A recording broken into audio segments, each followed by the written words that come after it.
Assalamualaikum warahmatullahi wabarakatuh. Selamat pagi, salam sejahtera untuk kita semua. Apa kabar teman-teman yang ada di rumah? Mudah-mudahan sehat ya bersama keluarga. Jangan lupa tetap patuhi protokol kesehatan ya teman-teman yang ada di rumah. Kita berjumpa lagi kali ini di studio Lebah TV, tentunya dengan tema Hari Kemerdekaan.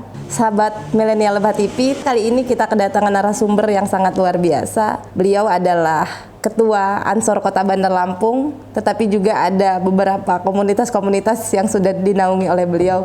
Bang Agung, apa kabar Bang? Alhamdulillah baik. Bang Agung sehat-sehat ya Bang? Sama keluarga di rumah? Mbak Juwita gimana? Alhamdulillah sehat juga Bang. Gimana Bang? Agenda sehari-hari selama PPKM ini apa di rumah? Waduh, agenda sehari-hari PPKM di rumah ini ya terbatas tentunya. Banyak olahraga aja, Iya. jaga imun, Iya benar. makan yang cukup ya. Kita tahulah bahayanya COVID pada hari ini dan perlu kesadaran kita bersama-sama. Tentunya dari lingkungan pribadi kita dulu. Ngebangun kesadaran ya Bang ya? Itu yang penting itu. Itu yang penting. Buat apa kita keluar-keluar di medsos, tapi kita sendiri juga benar. juga bahaya. Selain di Ansor Bang, kesibukannya tetap jalan yang lain? Kemarin Juwita lihat kayaknya di IG itu ada agenda bagi-bagi apa gitu? Bakti iya. sosial.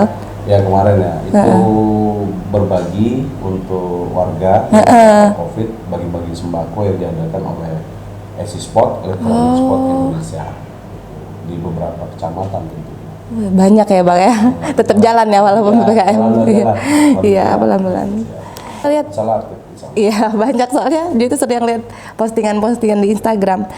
Kita pengen tahu sih menurut Bang Agung sendiri, ini langsung ke materi aja ya teman-teman, karena waktu kita juga cukup terbatas. Apa sih yang diinginkan pemuda itu tentang kemerdekaan, atau kemerdekaan seperti apa sebenarnya yang diharapkan oleh pemuda? Nah, Abang mewakili pemuda Ansor tentunya kali ini. Oke, Bismillahirrahmanirrahim. Assalamualaikum warahmatullahi wabarakatuh. Waalaikumsalam warahmatullahi wabarakatuh. Untuk kita semua, tapi pun. Iya pun. Gimana sahabat-sahabat di rumah? Ini sebelum ini ya? Iya benar. Aman masa PPKM di rumah, aman semua ya? Mudah-mudahan aman. Karena ada bercandaan sekarang PPKM itu bukan isolasi semacam itu, tapi perut paha makin membesar. Oh iya. Ini cewek-cewek biasanya Bang. Atau pelan-pelan kita miskin. Nah, ini pengusaha biasanya nganggap PPKM seperti itu. Iya Bang. Ya tentunya berbicara tentang kemerdekaan dari sudut pandang kami ya. Yang pertama saya akan bicara makna dari kemerdekaan itu. Kalau secara sempit atau secara bahasa, kata merdeka sendiri merupakan asal katanya dari bahasa Sanskerta yang kalau nggak salah itu Mahardika. Mahardika itu yang berarti kejayaan, kemakmuran, kesejahteraan dan sebagainya. Namun berkembang menjadi bahasa Melayu Indonesia yang diartikan kebebasan, independen, tidak bergantung pada siapa, negara lain dan bangsa lain. Itu kalau secara harafiah maupun bahasa secara sempitnya kemerdekaan tersebut. Selanjutnya muncul pertanyaan pastinya, apakah kita sudah merdeka? Pasti ya benar. Merdeka apa sih Indonesia gitu ya? Kalau secara negara maupun bangsa, 100% bangsa Indonesia sudah merdeka, negara sudah merdeka semenjak tercetusnya Proklamasi 17 Agustus 1945 secara resmi negara Indonesia sudah merdeka. Merdeka dalam pengertian negara maupun bangsa ialah kebebasan suatu wilayah atau negara untuk menyelenggarakan pemerintahan dan mempertahankan kedaulatannya secara independen, tidak bergantung pada negara lain. Benar. Itu kalau secara konteks bangsa dan negara, kita sudah merdeka. Muncul lagi pertanyaan, nah secara individu maupun sistem apakah sudah merdeka? Benar, runtutannya pasti gitu. Ya, gimana kita memaknai dan mengisi hari kemerdekaan, makna dari kemerdekaan tersebut? Gimana kita mau berbicara merdeka? Sebenarnya kita saja masih terjajah oleh hal-hal misalnya konteksnya pemuda ini tidak produktif. Benar. Gini, terkadang banyak model pemuda ini. Ini konteksnya pemuda ya. Terkadang itu ada model yang pertama, pemuda atau pemudi itu dia yang banyak tahu tapi dia mau peduli. Nah, ini tentunya model pemuda yang sangat diharapkan oleh Idealnya pemuda seperti itu. dan idamkan seperti Mbak Julita ini kan pemudi. Aduh, jadi yang gimana? banyak tahu, banyak peduli juga. Dia mau Amin, tahu, amin ya mau Allah, peduli. amin. Nah, itu model pemuda atau pemudi yang diidam-idamkan bangsa ini ke depan. Yang selanjutnya ada model pemuda yang banyak tahu tapi dia nggak mau peduli. Ada banyak yang seperti itu. Ini Sangat individualis ya Bang ya? individualis. Model pemuda yang pelit. Nah, dia tahu tapi nggak mau ngapa-ngapain. Selanjutnya ada model pemuda, dia ada banyak tahu tapi dia Mau berbuat, peduli, iya. mau berbuat. Nah, ini model pemuda yang energik, yang semangat.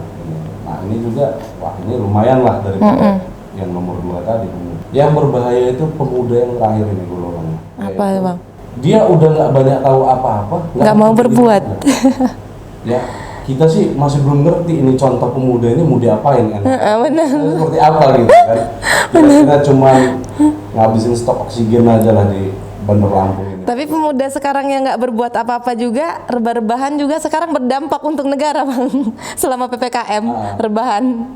Pemuda-pemuda yang nggak ngapa-ngapain kan sekarang, lebih ke rebahan, main HP. Justru itu malah itu yang diharapkan oleh negara sekarang. Wah, Kita nggak kemana-mana. Itu panjang Mas. Iya. Aduh. Ya, menyedihkan ya kalau memang kejadian seperti itu. Itu kan sindiran kan ya? Iya. Iya, iya. Ya menyedihkan kalau keadaannya seperti itu. Ya kan? Yang diharapkan tadi ya pemuda, walaupun seperti apapun keadaan negara ini, sangat diharapkan peran pemuda. Karena tidak terlepas negara ini merebut kemerdekaan ini bukan secara gratis. Ya perlu diingat bagi kita para pemuda maupun pemudi di Indonesia khususnya, kemerdekaan yang kita raih ini bukan secara gratis atau meminta belas kasihan kepada penjajah pada kala itu. Tapi melalui tumpah darah ya Bang. Darah, Keringat. perjuangan yang luar biasa dan dalam waktu beberapa dekade, bukan yang sehari 2 hari gitu, perjuangan darah dan nyawa lah kalau bahasa. Iya benar. Itu Nyawa yang paling banyak. siap jiwa melayang dan lain-lain. Ya kalau pemuda banyak amat, karena begini, pasti ini begini. Ketika pemuda pada hari ini tidak pernah mau tahu atau tidak mengenal akar sejarah dari perjuangan NKRI tentunya merebut kemerdekaan, sudah pasti dia sendiri tidak mengenal jati dirinya siapa. Itu pasti. Karena dia akan menjadi pemuda yang apatis gitu dan nggak mau tahu lah, yang penting itu saja. Berarti pengetahuan tentang kemerdekaan ini penting ya Bang, Sangat penting. untuk pemuda, untuk numbuhin nasionalisme Pasti. sebenarnya. Gimana kita mau punya jiwa patriot? Iya, kalau benar. kita sendiri Nggak tahu sejarahnya, nggak tahu. Karena begini, sahabat-sahabat semua, hidup ini bukan tentang kamu sendiri. Iya. Ya, ada aspek sosial dan lain-lain. Dalam konsep Islam pun hablum minallah maupun hablum minannas. Iya. Artinya kita bukan makhluk individual, kita harus peduli dengan sesama. Kalau ya kecelakaan lah bagi saya itu, kalau Kecelakaan ya. pemuda itu nggak mau tahu, nggak mau peduli, nah itu aduh insiden lah itu. Turut berduka cita gitu. Luar biasa Bang Agung, tepuk tangan dulu teman-teman di rumah. Iya Bang, jadi antara pengetahuan seseorang tentang hari kemerdekaan itu ternyata berdampak juga terhadap perbuatan dia sehari-hari. Menganggap bahwa kemerdekaan Indonesia ini begitu penting karena banyak tumpah darah, terus lagi nyawa yang melayang gara-gara kemerdekaan. Nah, harusnya pemuda itu mengisi hari kemerdekaan Indonesia itu lebih tepatnya ngapain sih Bang? Harusnya menurut Abang atau harapan Abang deh untuk pemuda-pemuda yang di Indonesia, atau Abang mau ngasih solusi nih cara mengisi hari kemerdekaan ini seperti apa gitu? Mungkin begini, karena yang perlu kita pahami dulu sebelumnya itu, selain kemerdekaan tadi itu bukan hal yang gratis, dibayar oleh darah dan nyawa tadi. 17 Agustus 1945 proklamasi dan menyatakan bahwa negara Indonesia sudah merdeka. Itu bukan akhir dari perjuangan. Benar. Justru itu titik nol. Awal. Titik nol bangsa ini memulai mengisi hasil dari perjuangan tersebut. Benar. Jadi ya harapan saya pemuda itu ya seluruhnya setidaknya peduli dan mau tahu dan mau peduli lah, dan mengisi kesehariannya dengan hal-hal yang positif, hal-hal yang sifatnya membangun, ya baik di bidang apapun yang kamu tekuni, kamu miliki gitu, kira-kira itu, tanpa ada sikap-sikap apatis atau merongrong dan lain-lain. Kayak sekarang ini kan tidur terus, pemuda sudah itu dikit-dikit salahin pemerintah, sudah itu tidur terus bikin status WA akan indah pada waktunya. Nah, bener itu pasti kan banyak kayak gitu. Iya. Atau sekarang TikTok yang lagi hitsnya, pemuda-pemuda ini bikin konten TikTok yang joget, yang apa gitu. Kalau menurut saya negara itu kan keadaan itu kan selalu berubah.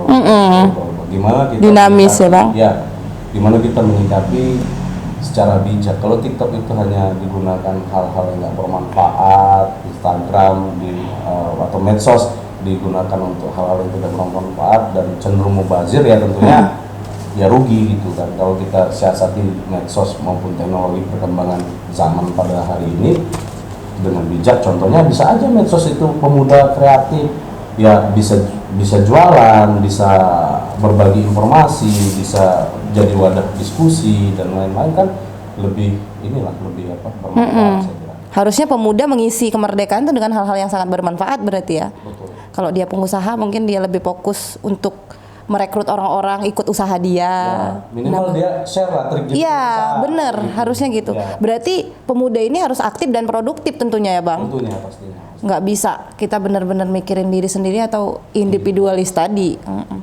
Nah, kemudian Bang, Hari Kemerdekaan ini kan kita biasanya di 17 Agustus itu banyak sekali tuh kegiatan-kegiatan yang lebih ke tradisional kan, kayak lomba-lomba segala macam semarak. Itu sebenarnya penting Bang. Pentingnya kenapa? Untuk selalu diagendakan. Tapi kalau lagi PPKM mungkin nggak bisa ya. Tapi mungkin bisa online atau misalnya panjat pinang online gitu Bang.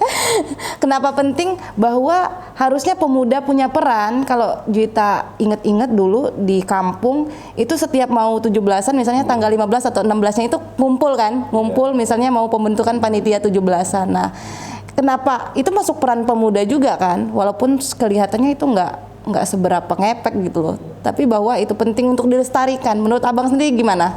Ya, menurut saya penting karena itu salah satu alasan kita untuk bersilaturahmi.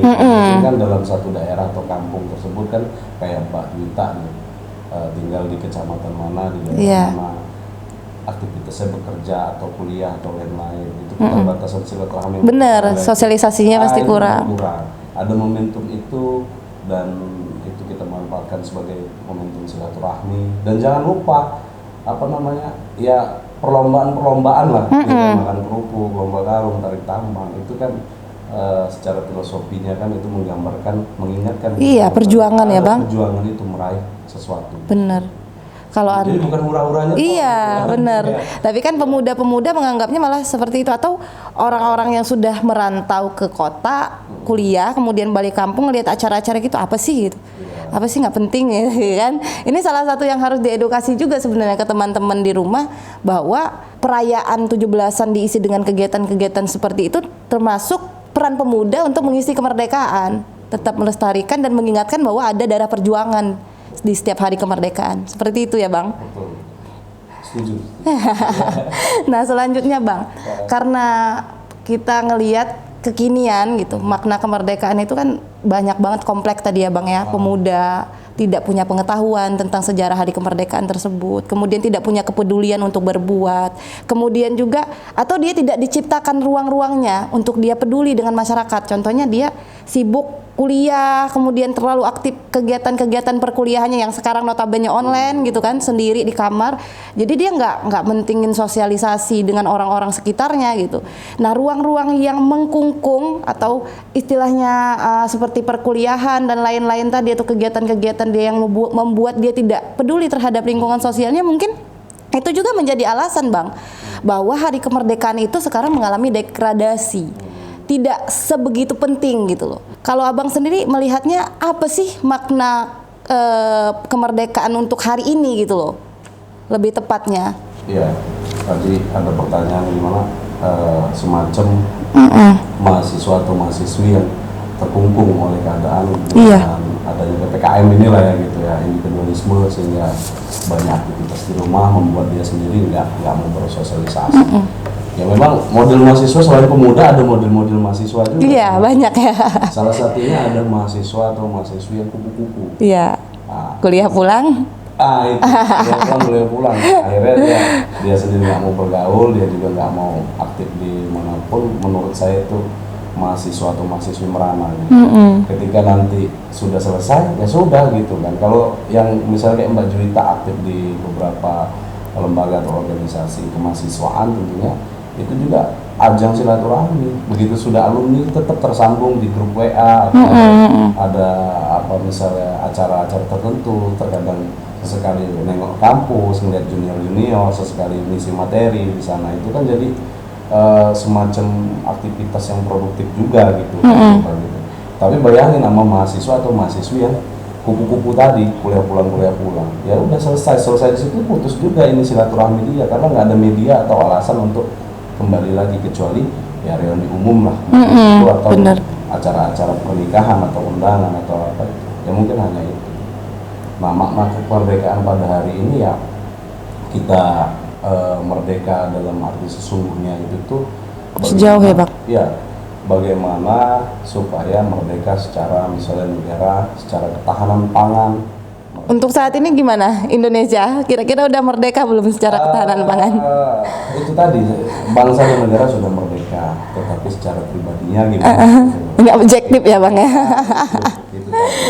Ya, artinya secara ketahanan pangan, ekonomi dan lain itu harus merdeka juga. Nggak serta-merta kata merdeka itu hanya jadi kata yang nggak bermakna, tapi harus kita realisasikan seperti apa kemerdekaan itu. Tentunya tonggak utamanya itu ya pemuda itu ya dari sekarang juga mau peduli juga gitu kan, ketahanan pangan. Misalnya dia mahasiswa pertanian, mulai berpikir dia seperti apa, mulai mengajak. Karena begini, pemuda atau mahasiswa itu terkadang kalau dia rantauan dari kabupaten atau dari kampung, ketika orang tuanya petani, aktivitas kampungnya banyak bertani, anak itu kuliah, ketika pulang itu dianggap tokoh loh. Benar. Dianggap tokoh, dianggap yang orang yang diharap-harapkan, karena di daerah itu, oh ini berpendidikan tinggi dan itu merana juga itu. Ketika dia di sini nggak bawa apa-apa, iya benar. Gitu kan. Padahal jadi harapan di kampungnya. Ya, atau dia punya itu tadi pengetahuan dan wawasan, tapi dia juga nggak mau share, nggak mau peduli terhadap warganya, itu juga nggak. Ya artinya ya makna kemerdekaan itu perlu dengan sikap nyata, real, bukan hanya isapan jempol atau kata-kata belaka. Oke, luar biasa Bang Agung, Bang. Abang dulu kuliahnya di mana? Di Unila saya. Di Unila jurusannya apa Bang? Pertanian. Oh, pantesan ngebahas pertanian. Ini menarik nih, ini pertanian. Amel juga kayaknya pertanian deh, tapi Polinela. Iya. Kalau nggak salah, iya. Pertanian ini kira-kira udah bercocok tanam belum Bang dia? Udah punya investasi cocok tanam belum? Di pekarangan rumah. Oh ada. Udah. Iya.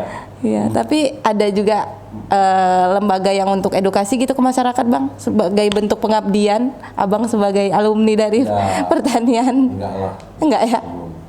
Belum tercipta ya Bang, belum sama. Iya. Itu kayaknya bagus juga itu Bang, penting karena ngelihat sekarang kondisi petani Indonesia. Kalau Juwita baca waktu itu di survei apa ya nama lembaganya. Jadi dari 100% petani itu yang sisa sekarang cuma 40%. 40% seluruh Indonesia profesi petani. Nah, 40% ini tadi juga sudah rata-rata rentan umurnya itu 40 tahun sampai 60 tahun. Nah, di umur produktif kita itu kan 20 sampai 30 lah katakanlah. Nah, di umur-umur ini nggak ada profesi petani, itu justru nggak menarik gitu di anak-anak muda. Padahal kalau ngelihat kita itu butuh kedaulatan pangan tadi, pertahanan pangan yang luar biasa kan, apalagi di dalam kondisi pandemi saat ini gitu loh. Itu kan masuk kategori peran pemuda juga. Bahkan kalau menurut Juwita, kalau mau merdeka itu kita mulai dari hal-hal yang lebih dasar gitu loh. Contohnya kayak pangan kita nggak terikat dengan negara manapun gitu, karena kita kan butuh makan, butuh tenaga gitu kan Bang. Mendasar lah ya. Iya, sangat mendasar. Kemudian yang lain-lain mungkin akan mengikuti gitu. Ya itu tadi ya, tergantung budaya dan keinginan kita sendiri. Indonesia ini kata petani itu kan kayaknya aduh tradisional, Iya, banget. apa lah gitu kan kira-kira petani. Padahal yang dikatakan petani itu kan nggak melulu yang nestafa seperti apa, karena petani itu tuh banyak macamnya. Gitu. Loh, pengusaha yang bergerak di bidang agribisnis itu layak dikatakan petani. Ya kan? Jadi petani itu kalau yang ya kesannya capek, kesannya lain-lain, susah dan harus gimana, itu buruh tani, bukan petani gitu kan. Ya lagi-lagi kepada budaya. Misalnya di Jepang, di Jepang dulu saya lupa apa itu bukunya. Saya pernah baca kalau nggak salah itu budaya maupun tradisi di Jepang sendiri untuk meningkatkan pertanian itu tuh. Jadi dalam satu keluarga itu misalnya ada 6 orang anak, orang anak itu dipersilakan oleh keluarganya, silakan mau sekolah di bidang apapun, setinggi apapun disupport oleh keluarga. Tetapi dari 6 orang itu wajib salah satunya menjadi petani, pelaku pertanian. Sebagai pertahanan keluarga mungkin ya Bang ya. Jepang dengan luas negara yang cenderung lebih sempit daripada Indonesia, pertaniannya juga lebih maju, lebih menghasilkan seperti itu. Karena budayanya juga mendukung. Ya bagus juga di Indonesia kalau ada budaya kayak gitu, saya rasa yang menarik. Nah, tapi kalau di tempat kita bahkan kuliah yang tinggi-tinggi gitu, jangan sampai jadi petani kayak bapak. Nah. Ya itu bahasa kayak gitu kan sering banget. Atau jangan sampai seperti bapak megang cangkol, megang koret. Padahal kan kita kalau ngelihat kayaknya justru lebih merdeka jadi petani ya, yang punya lahan sendiri, punya tanah sendiri, daripada jadi buruh di pabrik gitu. Nah, betul. Harusnya kan gitu. Atau jadi PNS mungkin, tapi Juwita juga daftar sih sebenarnya. Juwita juga daftar. Begini, kalau yang disampaikan Juwita tadi itu perilaku kan, perilaku umum masyarakat di kita lah di Provinsi Lampung. Terkadang itu benar. Jadi ada satu keluarga, misalnya mereka itu keluarga petani, memiliki kebun yang luas, katakanlah sekian hektar gitu kan, bertumpu berharap pada anak-anaknya untuk supaya nggak jadi petani. Jadi mindset yang dibangun oleh orang tua pun, nah biar habis tanah kita ini, biar habis kebun kita ini, asal kamu sekolah tinggi-tinggi, dijual aja tanahnya. Nah, itu. Setelah dia sekolah tinggi, akhirnya mendaftar di misalnya PNS atau susah juga. Ya punya tantangan tersendiri ya gitu kan. Coba kalau di Istiqomah, karena saya lihat misalnya kayak di Tulang Bawang, Lampung Barat dan lain-lain. Rupanya para petani-petani yang konsisten dan istiqomah itu tuh dia beli kendaraan atau alat niaga segala macam cash. Dari hasil pertanian tersebut kan lebih makmur. Cuman kalau secara style dan lain-lain ya memang kurang menarik. Iya. Banyak orang kan ya pengen kerja di ruangan yang ber-AC, lebih bersih dan enggak kena sinar matahari, dan itu mindset anak muda sekarang. Iya, kebanyakan juga gitu Bang. Itu jadi perlu diedukasi juga. Ih, luar biasa Bang Agung ya. Terima kasih banyak loh Bang. Mulai dari kemerdekaan sampai ke pertanian kan, kebetulan dia juga alumni dari jurusan pertanian kan, makanya kita share-nya soal pertanian. Nah, yang terakhir Bang, kita minta statement Abang sih. Harapan Abang untuk kemerdekaan ini ke depan tuh seperti apa? Dalam aspek sejarah, pemuda merupakan penerus nasib suatu bangsa. Artinya bangsa ini harus sustainable dong, berkelanjutan, sustainability. Ya harus lanjut dan terus. Maka dalam aspek sejarah, pemuda merupakan penerus nasib bangsa ini. Hari ini pemuda itu berperan, nggak boleh berperan bro. Nah, berperan, tidak boleh baperan. Luar biasa Bang. Terima kasih banyak Bang. Oke teman-teman, mungkin itu ya yang bisa disampaikan dari podcast kita kali ini. Jangan lupa saksikan terus di channel kita Lebah TV ya teman-teman, tentunya dengan pemateri-pemateri selanjutnya. Terima kasih banyak kepada Bang Agung, mudah-mudahan sehat Bang sama keluarga dan terus produktif, terus aktif di berbagai organisasi yang Abang naungi. Saya akhiri, Dina Siratul Mustaqim, wallahul muwaffiq ila aqwamit thoriq. Wassalamualaikum warahmatullahi wabarakatuh.